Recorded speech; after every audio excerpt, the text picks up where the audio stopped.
Bonjour, bienvenue sur le compte du Crous Aix-Marseille-Avignon. Tu as envie d'éviter les impacts négatifs de ta garde-robe mais tu ne sais pas comment faire?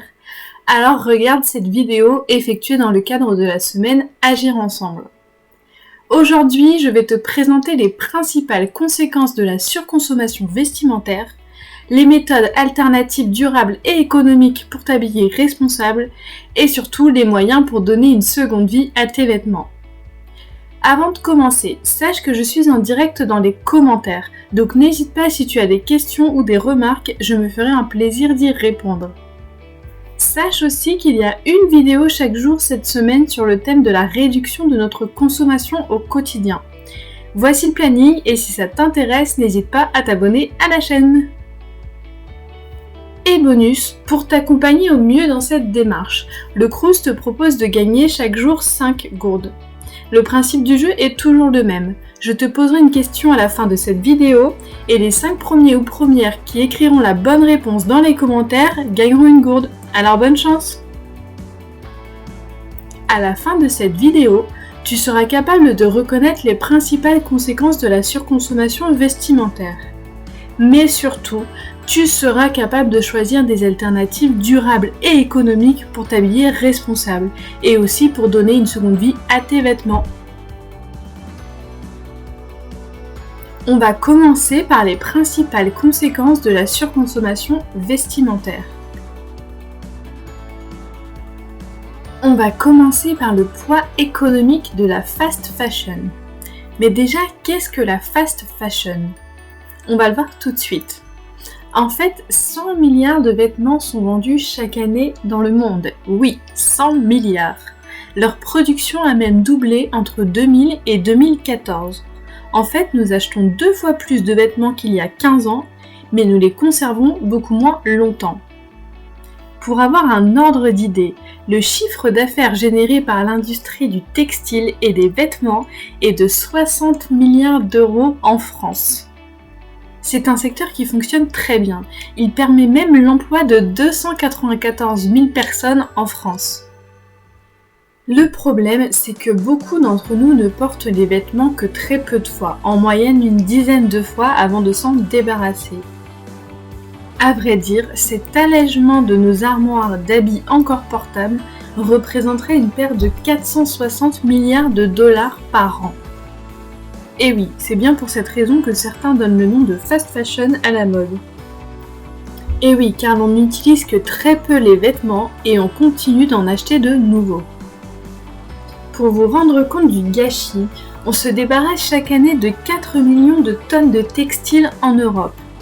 80% sont jetés dans la poubelle d'ordures ménagères et finissent donc par être enfouis ou incinérés, et seulement 10 à 12% des habits sont revendus en occasion. Bref, l'impact économique est donc énorme. On va maintenant parler de l'impact social de la mode. On l'a dit, les vêtements sont peu portés, mais à vrai dire, c'est 93% de nos vêtements qui n'auraient pas été portés l'an dernier. Ce pourcentage, il s'explique assez facilement. En fait, à l'heure actuelle, toutes les dernières tendances sont visibles immédiatement, notamment sur les réseaux sociaux. D'ailleurs, on a bien vu depuis ces dernières années un boom des influences sur le net. Et certains en ont même fait leur métier. Ils sont payés pour faire la promotion de produits et on les appelle les influenceurs. Bref, ça vous le savez déjà. Mais vous comprenez bien qu'à partir du moment où les comportements d'achat sont valorisés, cela engendre un gâchis énorme. Le comportement d'achat de votre génération est influencé à 49% par les réseaux sociaux pour les achats relatifs à la mode, que ce soit les vêtements, les chaussures, voire même les accessoires. Ce qui est à noter, c'est que la mode impacte la vie en société de manière très concrète. En fait, les vêtements nous permettent de nous donner la sensation d'appartenir à un groupe. Et oui, les bikers ont pour la plupart des vestes en cuir par exemple, et cela leur permet aussi de se reconnaître entre eux.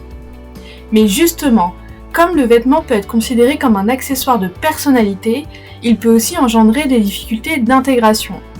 Par exemple, certains élèves ne pouvant pas financièrement se payer le dernier article à la mode se verraient potentiellement victimes de moqueries. Bien heureusement, c'est beaucoup plus rare à la faculté, mais cela n'empêche pas que la mode a socialement un impact majeur sur l'intégration dans la société. Autre point important et non négligeable, les vêtements peuvent aussi avoir un impact sur notre santé. Déjà, en toute logique, si les vêtements sont trop serrés ou mal adaptés, ils peuvent rapidement créer des frottements et donc des irritations. D'autres irritations sont possibles dues à certains produits toxiques qui auraient été mis sur le vêtement. Alors, à noter qu'une réglementation européenne interdit aux fabricants d'utiliser certains produits toxiques. Mais avec la mondialisation, certains articles internationaux qui ne sont pas soumis aux mêmes réglementations que nous peuvent finir par nous arriver comme tels. D'une autre façon, les vêtements peuvent aussi entraîner des allergies. Alors, ce n'est pas une allergie au textile en soi, mais à un des composants des vêtements, comme par exemple le colorant. Bref, on l'a vu, la mode a un impact social majeur. On va maintenant parler de l'impact environnemental de la mode. Le premier impact, c'est la pollution. Chaque année, le secteur textile émettrait 1,2 milliard de tonnes de gaz à effet de serre, ce qui correspond à environ 2% des émissions globales de gaz à effet de serre. En fait, c'est plus que les vols internationaux et le trafic maritime réunis. Mais cette pollution, elle s'accompagne d'autres problèmes, notamment au niveau des matières premières de nos vêtements. En fait, aujourd'hui, la mode se fonde sur 2 systèmes. Le premier système, c'est l'exploitation de ressources non renouvelables comme le pétrole pour produire des fibres synthétiques. D'ailleurs, la matière la plus produite, c'est le polyester, qui est responsable de plus de 39 millions de tonnes de CO2 en 2015. En fait, 70% des fibres synthétiques produites dans le monde proviennent du pétrole. En plus, lors de l'entretien de nos vêtements synthétiques en machine, on estime que 500 000 tonnes de microparticules de plastique sont relâchées chaque année dans l'océan, ce qui équivaut à plus de 50 milliards de bouteilles en plastique. Bref, c'est énorme. Mais la mode se fonde aussi sur un deuxième système, l'utilisation de matières végétales ou animales. La problématique engendrée par ces matières, c'est qu'on utilise beaucoup d'eau et de produits chimiques sur d'énormes surfaces au sol. Imaginez-vous, en 2015, il a été produit plus de 17 millions de tonnes de coton. Et pourtant, le coton est la principale culture consommatrice de pesticides au monde. En fait, l'industrie du textile, elle utilise énormément d'engrais. Et la problématique, c'est que l'excès de ces engrais va provoquer une pollution des nappes phréatiques et des cours d'eau. Passons maintenant à l'utilisation de l'eau pour la mode. En fait, 4% de l'eau potable disponible dans le monde est utilisée pour produire nos vêtements. On parle bien ici de l'eau potable. En fait, le textile est le 3e secteur consommateur d'eau dans le monde, après la culture de blé et la culture de riz. Pour vous donner un exemple, pour produire un t-shirt, il faut l'équivalent de 70 douches. Alors évidemment, la pluie ne suffit pas pour avoir assez d'eau. Il faut donc détourner l'eau des rivières ou des lacs, voire même des nappes phréatiques, pour irriguer les champs. C'est d'autant plus problématique pour les pays qui souffrent déjà de contraintes à l'accès à l'eau. Un autre impact des vêtements sur l'environnement est fait lors de la fabrication. En fait, pour créer nos vêtements, il faut plusieurs types de substances, comme par exemple des colorants azoïques ou du formaldéhyde. Le problème, c'est que ces substances, bien qu'elles soient très pratiques, sont potentiellement très toxiques pour ceux avec qui elles sont en contact. Donc les ouvriers, mais aussi les consommateurs et aussi le milieu aquatique. Et oui, on l'a déjà vu cette semaine, mais le traitement des eaux usées ne permet pas d'éliminer toutes les substances qui seraient dedans. Et c'est donc par exemple 20% de la pollution des eaux du monde qui serait due à la teinture et au traitement du textile. C'est énorme. Enfin, le dernier impact sur l'environnement des vêtements, c'est le transport. Et oui, imaginez-vous, pour fabriquer un vêtement, on peut utiliser une matière première cultivée par exemple en Asie ou en Afrique, ensuite le faire confectionner dans un autre continent pour être finalement vendu encore une fois dans un autre continent. En fait, votre vêtement, avant d'arriver à vous, il peut avoir fait le tour de la planète. Le problème, c'est qu'à chacune de ces étapes, le vêtement a de lourdes conséquences sur l'environnement. Bref, on l'a vu, l'impact environnemental des vêtements est énorme. Mais alors, comment limiter l'impact de sa garde-robe ? Eh bien, on va le voir tout de suite, je vais vous présenter les méthodes alternatives durables et économiques pour t'habiller responsable. La première méthode, c'est la slow fashion. Contrairement à la fast fashion, la slow fashion désigne une manière de se vêtir de façon responsable, via une fabrication, une transformation, un transport et une consommation de vêtements réfléchis de manière respectueuse de l'environnement et des hommes.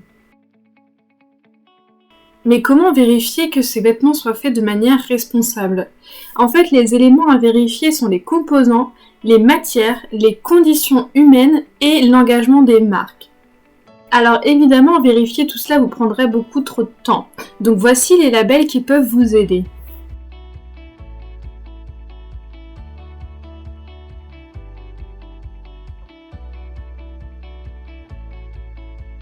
La deuxième méthode pour s'habiller de manière responsable, c'est de limiter ses achats. Et oui, on l'a vu, on achète souvent des vêtements en surnombre. Souvenez-vous, 93% de nos vêtements ne sont pas portés. Avant d'acheter, demandez-vous si vous en avez vraiment besoin. La troisième méthode pour s'habiller de manière responsable, c'est d'acheter d'occasion. En fait, un achat d'occasion permet d'éviter une inutilisation d'un vêtement et aussi d'éviter un achat neuf. Vous pouvez trouver des vêtements d'occasion sur plusieurs applications ou plusieurs sites. Par exemple, Le Bon Coin, Vinted, mais aussi Give, qui est une application de don. Mais vous pouvez aussi trouver des vêtements d'occasion auprès de vos amis. N'hésitez donc pas à troquer vos vêtements entre vous. Vous pouvez aussi trouver des vêtements d'occasion dans les friperies et dans les ressourceries. Elles sont spécialisées dans la vente de vêtements d'occasion à bas prix. La dernière méthode pour avoir un dressing responsable, c'est d'avoir une garde-robe capsule. Mais qu'est-ce que c'est ? En fait, il s'agit d'organiser ton dressing en ayant un nombre de pièces bien défini. Normalement entre 30 à 40.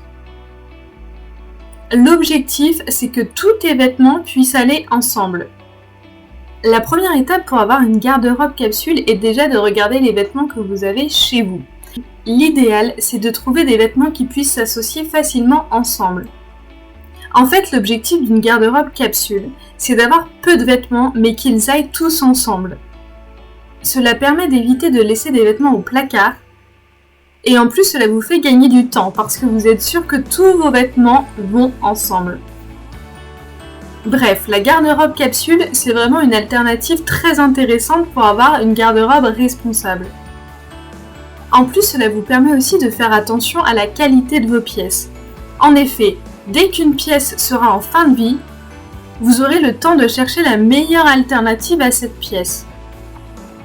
Et qui plus est à bas coût, car vous savez maintenant que vous pouvez acheter d'occasion. Tu connais maintenant les méthodes pour t'habiller de manière responsable. On va donc maintenant voir les moyens pour donner une seconde vie à tes vêtements. Le premier moyen, c'est de prolonger la durée de vie de tes vêtements. Mais comment ?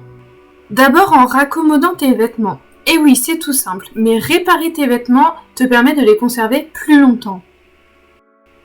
Prolonger la durée de vie de tes vêtements, c'est aussi les porter plus souvent et plus longtemps. Évite de laisser tes vêtements dans les placards. Essaye au maximum de les porter. Et enfin, pour prolonger la durée de vie de tes vêtements, il te suffit aussi de prendre une lessive écologique. Déjà, la lessive écologique est plus respectueuse de l'environnement, mais aussi plus adaptée à l'entretien durable de ton linge. Le deuxième moyen pour donner une seconde vie à tes vêtements, c'est de leur donner une nouvelle vie. Et oui, tout simplement. Tu peux soit le donner, soit par exemple faire un troc avec quelqu'un d'autre, soit le vendre, soit le mettre au tri dans une borne textile. Dernière manière de donner une nouvelle vie, c'est de faire de l'upcycling, c'est-à-dire de transformer ton vêtement. Tu peux soit le transformer en un autre vêtement, soit en un autre objet, par exemple en faisant une éponge avec un ancien vêtement. Ou pareil, faire un sac avec un ancien t-shirt. Tu peux aussi le transformer tout simplement en faisant une teinture. Bref, tu connais maintenant les moyens pour donner une seconde vie à tes vêtements. Tu es maintenant capable de reconnaître les principales conséquences de la surconsommation vestimentaire. Tu es aussi capable de choisir des alternatives durables et économiques pour t'habiller responsable. Et enfin, tu sais comment donner une seconde vie à tes vêtements. Alors comme promis, voici la question du jour. Les 5 premiers ou premières qui noteront la bonne réponse dans les commentaires gagneront une gourde. Bonne chance! Peux-tu me dire quel est le nom donné à la mode dite éphémère? Je répète, peux-tu me dire quel est le nom donné à la mode dite éphémère? Je contacterai directement les gagnants. Mais pour finir, un grand merci à toi d'avoir regardé cette vidéo. Bonne journée à tous et à demain pour une vidéo sur le thème « Repenser sa consommation même pendant la crise du Covid-19 ». À demain!